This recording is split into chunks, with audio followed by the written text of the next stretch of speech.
नमस्कार। आज की इस क्लास में आप सभी का स्वागत है। आज मैं आपके सामने नवोदय प्रवेश परीक्षा कक्षा 6 के लिए जो एंट्रेंस एग्ज़ाम होता है कक्षा 6 में नवोदय विद्यालय में जिन बच्चों का एडमिशन होता है उनके लिए कल हमने एक वीडियो बनाई थी कि किस तरीके का उनका एग्ज़ाम का पैटर्न रहता है, कौन कौन से उसमें क्वेश्चन आते हैं, किस टाइप के क्वेश्चन होते हैं, कितने विषय होते हैं। तो सारी बातें हम कल डिस्कस कर चुके हैं। यानी जो उनका 100 नंबर का एग्ज़ाम आता है उसमें कितने क्वेश्चन आते हैं, कौन कौन से पार्ट से कौन कौन से क्वेश्चन कितने नंबर के आते हैं, एक क्वेश्चन कितने नंबर का होता है, ये सारी डिस्कस हम पिछली वीडियो में कर चुके हैं। अगर आपने अब तक पिछली वीडियो नहीं देखी तो प्लीज़ पहले पिछली वीडियो ज़रूर देखें, क्योंकि वहाँ से हमारा सिलेबस या बैच है वो स्टार्ट हुआ है। ये आपका ऑनलाइन बैच है। इसमें हम नवोदय एंट्रेंस एग्ज़ाम कक्षा 6 में जो भी इसकी एक्टिविटी होती है, जो भी इसकी क्लास होती है, जितने भी विषय है इसके अंदर, सबके ऊपर बारी बारी से टॉपिक वाइज हम डिस्कस करेंगे। आपको एक एक चीज़ इसमें क्लियर होगी आपकी। आइए आज की इस क्लास में हम बात करते हैं विषय सूची की। तो कक्षा 6 के अंदर नवोदय एग्जाम के अंदर जो कक्षा 6 में जो विषय सूची है, यानी इसका जो सिलेबस है वो क्या है, तो वो आइए जानते हैं। जैसा कि हमने कल पिछली वीडियो में जिक्र किया था कि इसके अंदर जो नवोदय का जो आपका एंट्रेंस एग्जाम आता है उसमें टोटल 80 क्वेश्चन आते हैं, 80 क्वेश्चन आते हैं।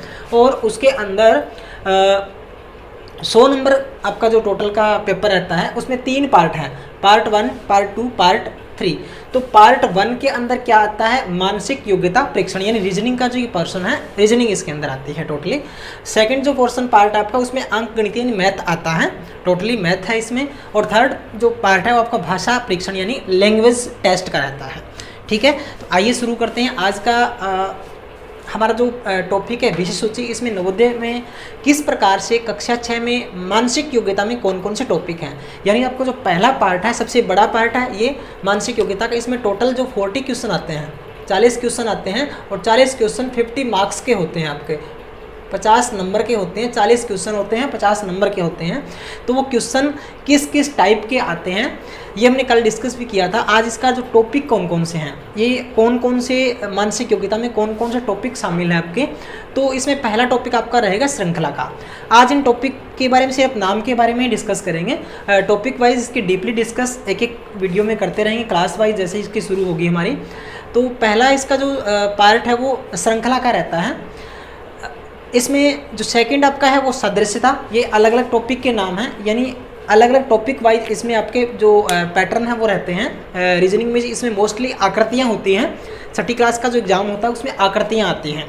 ठीक है, तो इसमें एक श्रृंखला टाइप की होती है, यानी एक के बाद एक श्रृंखला इसमें जुड़ती जाती है, नेक्स्ट कौन सी होगी, तो एक कड़ी दर कड़ी है।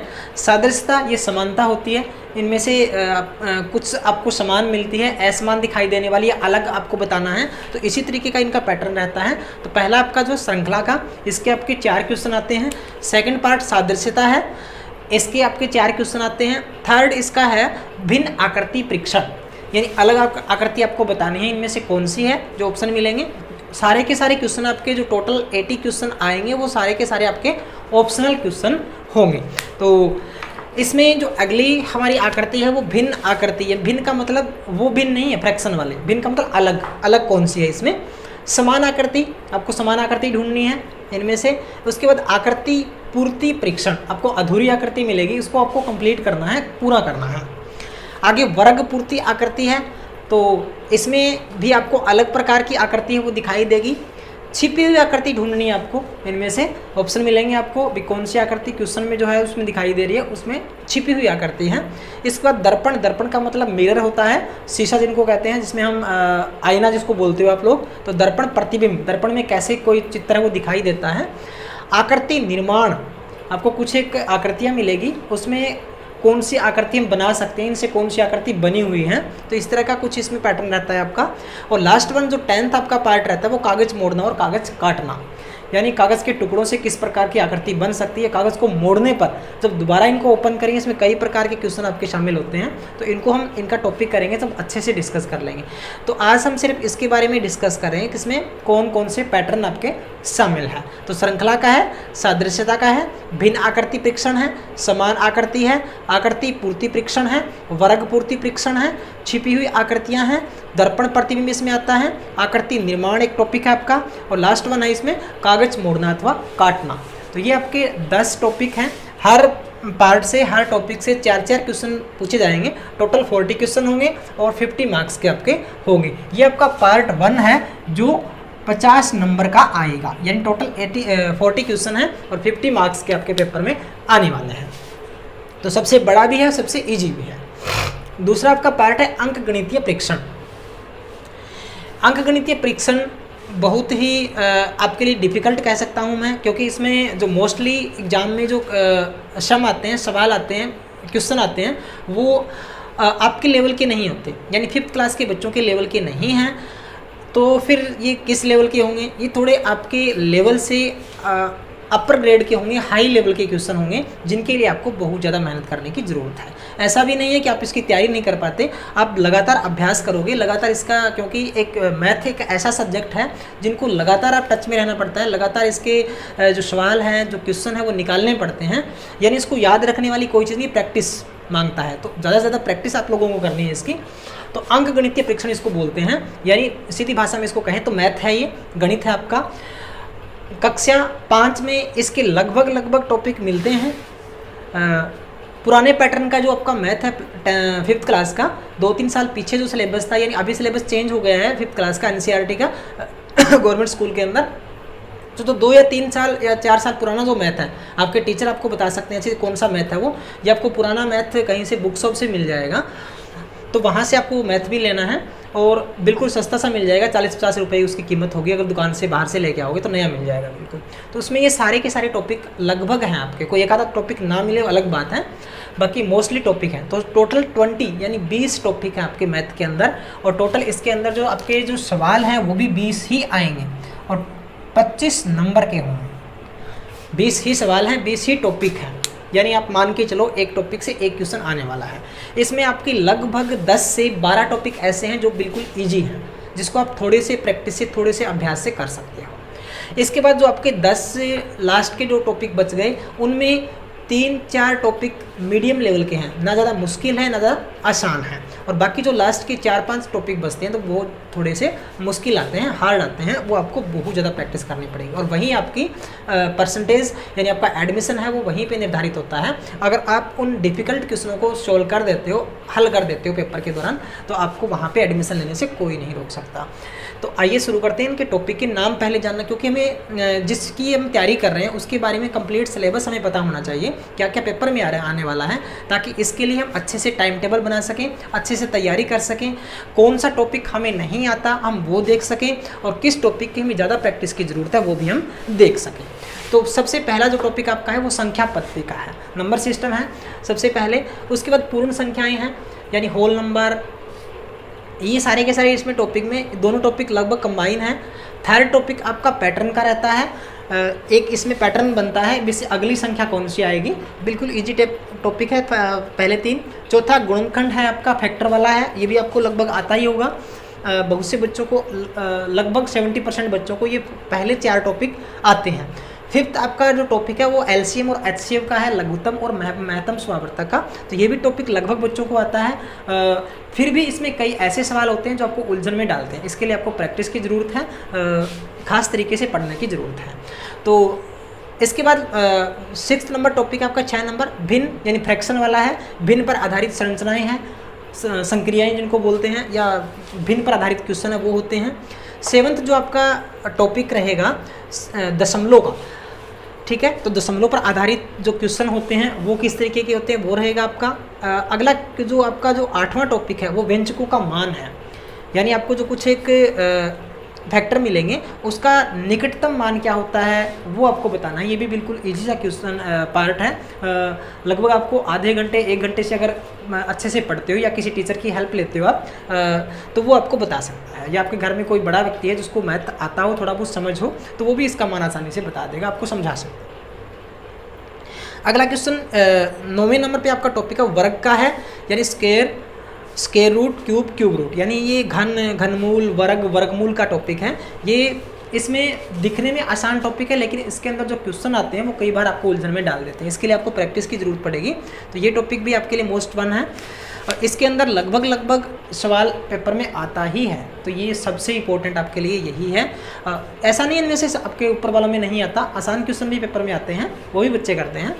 अगला है अनुपात, यानी अनुपात और समानुपात का। तो रेशो का टॉपिक है आपका, अनुपात समानुपात का, ये आपको करना है। इसमें भी 90+% उम्मीद है पेपर में आने की क्वेश्चन। एकिक नियम है, ये भी इम्पोर्टेंट टॉपिक है। इसके बाद प्रतिशत का है, ये भी इम्पोर्टेंट टॉपिक है, हर बार पेपर में आता है। औसत एवरेज सबसे ज़्यादा इम्पोर्टेंट टॉपिक है, एवरेज का, औसत का, और लगभग ये आपको 8 तक की कक्षा में मिल जाता है, या कंपटीशन एग्जाम में भी इसके बहुत सारे क्वेश्चन आते हैं। ये सारे कंपटीशन एग्जाम के टॉपिक तो हैं, जो बड़े बच्चों के आते हैं वही टॉपिक आपके हैं, बस थोड़े से लेवल का फ़र्क है, उनके और ज़्यादा हाई लेवल का आता है और आपकी थोड़ा सा आसान आ जाता है। तो डरने की बिल्कुल ज़रूरत नहीं है, एक एक टॉपिक बिल्कुल आसानी से क्लियर आपका हो जाएगा। औसत एवरेज है, बड़ा आसान सा टॉपिक है और इसमें आपको बड़ा रस भी आएगा पढ़ोगे तब। मापन, मेजरमेंट इसको बोलते हैं, ये आपका मापन का टॉपिक रहेगा, ये भी बिल्कुल ईजी है, लगभग आपकी क्लास में 4th 5th में ये टॉपिक काफ़ी बार आपने पढ़ा भी होगा। दूरी, समय और चाल, ये इंपॉर्टेंट टॉपिक आपके लिए थोड़ा सा मुश्किल भी कहूँगा, ज़्यादा मुश्किल नहीं है लेकिन थोड़ा सा, क्योंकि पढ़ने वाले बच्चों के लिए कोई चीज़ मुश्किल नहीं होती, जिनको मन में होती है कि मुझे पढ़ना है, एडमिशन लेना है, और अपने जो मन में एक प्रकार जो बात ठान ली उसको हम करके ही भी छोड़ते हैं। तो ये दूरी, समय और चाल आपके लिए इंपॉर्टेंट टॉपिक मैं बता रहा हूँ आपको। ये 15 टॉपिक आपके हो गई। 16वां टॉपिक काम और समय, यानी कार्य और समय, वर्क एंड टाइम का टॉपिक है। ये भी आपको लगभग 6th 7th 8th के सिलेबस में लगभग मिल जाएगा, और कंपटीशन एग्जाम के हर एग्जाम में इसका क्वेश्चन मोस्टली पूछ लेते हैं।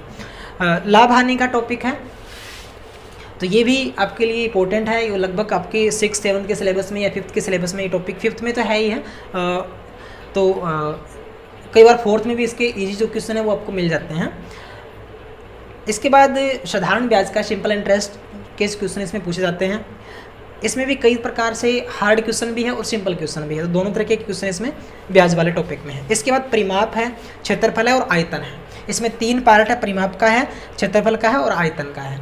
ये टॉपिक भी आपके लिए इंपॉर्टेंट है। और लास्ट है आंकड़ों का चित्र में प्रदर्शन, तो ये बिल्कुल लास्ट तो इजी सा है। तो बाकी मैंने आपको टॉपिक मैथ के 20 टॉपिक है, एक एक टॉपिक आपको बताया है, तो हम एक एक टॉपिक पे बिल्कुल ईजी मेथड से और आपके एग्ज़ाम के अकॉर्डिंग ही उसकी तैयारी करेंगे। तो आपके एग्ज़ाम में जिस प्रकार के सवाल ज़्यादा आते हैं हम उन्हीं की आपको प्रैक्टिस करवाएंगे और किस तरीके से आपको हल करना है, क्योंकि आपके ऊपर यहाँ पे आपको करने के लिए, एग्ज़ाम क्लियर करने के लिए या एग्ज़ाम अटेम्प्ट करने के लिए आपको 120 मिनट ही मिलते हैं। और इस तरह के जो सवाल हैं काफ़ी मुश्किल लगते हैं। अगर इसमें आपको आता भी है तो कई बार टाइम कंज्यूमिंग की वजह से, या टाइम आप सही मैनेज नहीं कर पाते पेपर के दौरान, तो आपका पेपर फिर रह जाता है। और अगर पेपर आपने छोड़ दिया तो आप फिर कंपटीशन में नहीं आ पाते, यानी पेपर आ भी रहा है और आपका टाइम की वजह से रह गया, यानी आपने टाइम का सही से इस्तेमाल नहीं किया। तो इसके लिए कारण यही रहता है कि हमें उनका सही से तरीका नहीं पता, क्योंकि कई सवाल ऐसे होते हैं जिनको हमें शॉर्टकट तरीके से करना पड़ता है, और कई सवाल ऐसे होते हैं जो बिल्कुल ही ऑप्शन के अंदर से हम निकाल सकते हैं। तो ऑप्शनल के तरीके भी आपको हम बताएंगे, और किस तरीके से हम शॉर्टकट मेथड से भी कोई सवाल कर सकते हैं वो भी हम आपको बताएंगे। हर संभव कोशिश करेंगे कि आपको इसके एक एक टॉपिक आपको क्लियर हम करवाएं। ये आपके 2 पार्ट कंप्लीट हो गए हैं, यानी 40 question plus 20 question, total 60 question आपके होंगे। अब बच गए आपके 20 क्वेश्चन। 20 क्वेश्चन यानी थर्ड पार्ट आपका रहता है भाषा का, भाषा परीक्षण यानी लैंग्वेज टेस्ट का। जैसा कि हमने कल भी डिस्कस किया था कि लैंग्वेज में आप जो एग्ज़ाम में एग्ज़ाम फिल करते टाइम, एग्ज़ाम फॉर्म फिल करते टाइम जो आप लैंग्वेज उसमें ऑप्शन में रखते हो, या मुझे कौन सी भाषा चाहिए एग्ज़ाम के लिए, तो वही भाषा आपके फिर 25 मार्क्स के आते हैं, यानी 20 क्वेश्चन इसके भी आपके लैंग्वेज के आते हैं। सपोज करो आपने हिंदी भाषा ऑप्शन रखा है, मुझे हिंदी पसंद है, तो आपके फिर क्या आएगा, एक अपठित गद्यांश आएगा। गद्यांश का मतलब होता है एक पाठ का पार्ट, कहानी का पार्ट हो सकता है, कोई संस्मरण का पार्ट हो सकता है, कोई नाटक का पार्ट का मतलब एक भाग, अंश, कुछ एक लाइनें। मान लो दादी माँ कहानी है, उसका कुछ एक अंश, ठीक है। बाबा भारती है, कोई भी कहानी ले सकता है, उसमें उसका कुछ एक अंश यानी 4-5 लाइनें, वो आपको उस पेपर में मिल जाएगी। हो सकता है 5 लाइनें, हो सकता है 7 हो सकता है 10 हो, तो एक टाइटल के हिसाब से वो आपको 5-10 लाइनें देगा। अपठित का मतलब है जो आपने पहले पढ़ा नहीं है, यानी आपके सिलेबस से बाहर होगा। हो सकता है आप बहुत ज़्यादा 100, 200, 500, 1000 गद्यांश पढ़ के जाओ, उसमें से कोई आ जाए, वो आपकी किस्मत है, आपका लक है। लेकिन ऐसी पॉसिबिलिटी नहीं होती कि आप पढ़ के जाओ उसमें से आ जाता है। लेकिन ये भी नहीं है कि हम पढ़ के जाए उसमें से आए ना, फिर पढ़े ही क्यों। तो पढ़ने का ये फ़ायदा है, अभ्यास का ये फ़ायदा है, प्रैक्टिस का ये फ़ायदा है कि हमें इस गद्यांश को हल करने का तरीका आ जाएगा कि कम से कम टाइम में हम इस गद्यांश को कैसे हल करें, ताकि हमारे कोई भी नंबर इसमें कट ना पाए। तो ये आपको प्रैक्टिस भी करनी है। और अपठित का मतलब बिल्कुल नहीं सोचना कि हमें पढ़ा हुआ आएगा नहीं तो हम इसको क्यों पढ़ें, क्योंकि जो बच्चा पढ़ के नहीं जाता ये सोच के जाता है कि ये तो हिंदी में है या इंग्लिश में मुझे आती है, इसको पढ़ने की क्या ज़रूरत है, तो उस बच्चे के फिर नंबर बहुत ज़्यादा इसमें कट जाते हैं। अगर आपके इसमें नंबर कट जाते हैं तो फिर आप उस फाइटिंग में नहीं आ पाते एडमिशन के लिए, अपने आप को क्वालिफाई वहाँ नहीं करा पाते। तो आपके लिए तीनों पार्ट ही ज़रूरी है। मैं ये नहीं कहता कि कोई भी पार्ट आपके लिए इम्पोर्टेंट नहीं है, आपके लिए सारे पार्ट इम्पोर्टेंट है। और इससे बड़ी बात ये भी इम्पोर्टेंट आपके लिए कि आप इस एग्ज़ाम को किस दृष्टि से देखते हो। कई बच्चे ऐसे एग्ज़ाम फॉर्म फिल करा देते हैं, मुझे एग्ज़ाम दे के देखना है, तो देखना भर है तो आपको तैयारी करने की ज़रूरत नहीं है। अगर आप चाहते हो कि मुझे एग्ज़ाम क्लियर करना है और एडमिशन लेना है एक विशेष प्रकार के विद्यालय में, तो वहाँ पर आपके फिर मन में वो उत्साह होना चाहिए, वो जुनून होना चाहिए जो एक विद्यार्थी के मन में होता है, और वही जुनून आपको फिर उस फाइटिंग स्कोर की ओर लेके जाएगा। इसमें अलग अलग कैटेगरी के लिए अलग अलग लिस्ट लगती है, अलग अलग क्राइटेरिया होता है। फिक्स इसमें कुछ भी नहीं है कि आपको 100 नंबर में से आपने 80 क्वेश्चन मार्क्स ले लिए तो आपका एडमिशन हो जाएगा, कोई इसकी पॉसिबिलिटी नहीं है। हो सकता है आपका एडमिशन 75 में हो जाए, हो सकता है आपका 70 में हो जाए, हो सकता है आपका 90 में भी ना हो। तो ये डिपेंड करता है उस समय जब आप एग्ज़ाम दे रहे हो, उस टाइम कितने बच्चों ने एग्ज़ाम दिया है और उसमें कितने बच्चों ने कितने कितने नंबर लिए हैं। सपोज करो आपके नियर अबाउट जो विद्यालय है उसमें टोटल 100 बच्चों को एडमिशन लेना है, तो उसमें वही बच्चे 100 सेलेक्ट होंगे जो ऊपर के टोटल स्कोर में आएंगे। यानी जो सबसे ज़्यादा फाइट करेगा, सबसे ज़्यादा जिन बच्चों के होंगे उन्हीं को ऊपर वाले बच्चों को वो एडमिशन के लिए बुलाएंगे। तो मुझे उम्मीद है कि आप लोग भी उनमें से एक होंगे और अच्छे तरीके से आप तैयारी करोगे। तो हर गद्यांश के अंदर से 4 या 5 क्वेश्चन आते हैं। अगर गद्यांश 5 आते हैं पेपर में तो क्वेश्चन हर गद्यांश में से 4-4 पूछेगा। अगर गद्यांश 4 आते हैं तो हर गद्यांश में से प्रश्न पूछेगा 5। एक गद्यांश 1 नंबर का होगा, एक क्वेश्चन 1 नंबर का होगा। हर गद्यांश में से क्वेश्चन मिलेंगे आपको और वो 1 नंबर का 1 क्वेश्चन होगा। हर क्वेश्चन के आपको ऑप्शन मिलेंगे, 4 ऑप्शन में से आपको 1 ऑप्शन भरना है। दूसरी बात इसके अंदर ये रहेगी कि जो क्वेश्चन पूछे जाएंगे वो गद्यांश के अंदर से ही पूछे जाएंगे।